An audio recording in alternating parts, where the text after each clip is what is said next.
These 2 million doses in particular are donated by Finland, Greece and Slovenia. They are part of a global donation of almost 20 million doses delivered by EU member states to Nigeria via COVAX. Previous donations had been delivered since last year by the Team Europe, and I would like to remind and thank and recognize the donations made by Germany, France, Italy, Spain, Ireland since March 2021. More donations, more deliveries are planned and will take place also in the coming weeks. Let me remind you that the Team Europe, what is the Team Europe? Team Europe is about the European Union and its member states joining forces and pooling together their resources to support partner countries like Nigeria in the common fight against the pandemic, because nobody is safe until everybody is safe.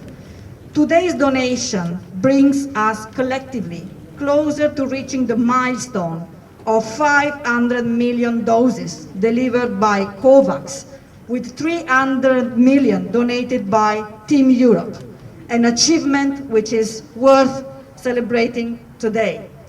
The European Union is so far the biggest donor of COVID-19 vaccines in the world. To date, Team Europe has mobilized at least 38 billion euros, of which 8 billion for the African continent.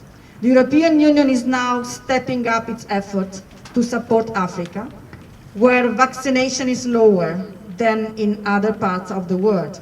This will be also at the center of the discussions that European leaders and African leaders will have next week at the upcoming European Union-African Union Summit in Brussels. Today's donation signifies the continuation of the commitment of the European Union and its member states to support Nigeria's fight against COVID-19. Since 2020, Team Europe has been at the forefront of this fight and has quickly mobilized support to back the government's immediate response. Today is a momentous day, but we know that much work remains ahead of us. As we head into the third year since the COVID outbreak, the pandemic is not yet defeated. We must continue to work together to help partner countries to speed up vaccinations and to develop their capacity to manufacture vaccines locally. We'll be focusing the use of the Johnson & Johnson vaccines in the hard-to-reach areas, riverine areas, desert areas, security-compromised areas. This is because we want to seize the opportunity of the single-dose vaccination to reach these populations at the earliest opportunities and not worry about the fact that we'll have to go multiple times. The next time we'll be going would be to give booster doses, and this makes it a whole lot easier than having to navigate 3 potential jabs to each individual in these areas that are particularly difficult to reach. I would like to assure our partners that we will ensure a safe and equitable distribution of these vaccines.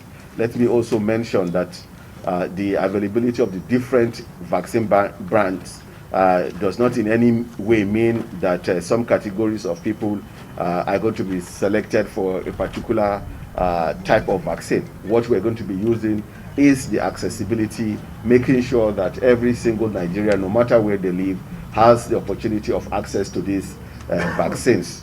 I'm glad to inform you that we have now vaccinated over 15 million Nigerians with the first dose. This is about 14.1% of the total number of eligible people that we've targeted.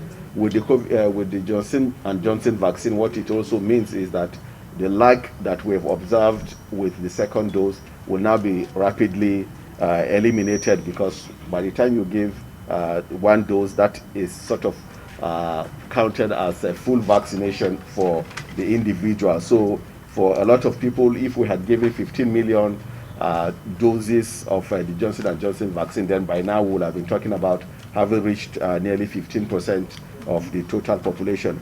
We are very mindful of the challenges that exist, especially in places in the southeast where a lot of the states, actually practically all the states, are still lagging behind in terms of reaching their populations. In the next couple of days, we're also going to be making sure that we drill down to those states, those local governments that are not doing very well. We understand that even in those states that are performing very well, there are some local governments that are still not meeting the required targets. This is why we've identified for each state a COVID-19 vaccination number, which is the daily numbers of people that ought to be vaccinated if we're going to be able to cover the targeted population by the end of 2022, right?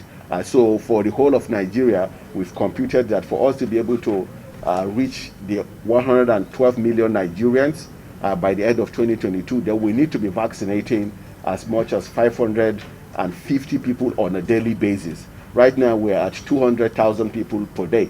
That means we really have to raise the ante when it comes to reaching Nigerians. And just as we have earmarked that C19 number, as we call it for Nigeria, for every state we also have a C19 number, which is the number of people that need to be vaccinated on a daily basis if the state is going to be able to vaccinate all eligibles by the end of 2022. We have made a commitment to all Nigerians that we want to try and reach the eligible populations by the end of this year. So we have to double up our efforts. The vaccine availability is no longer a challenge. Now we have to do our part and make sure that the vaccines reach everybody, no matter where they live or they work.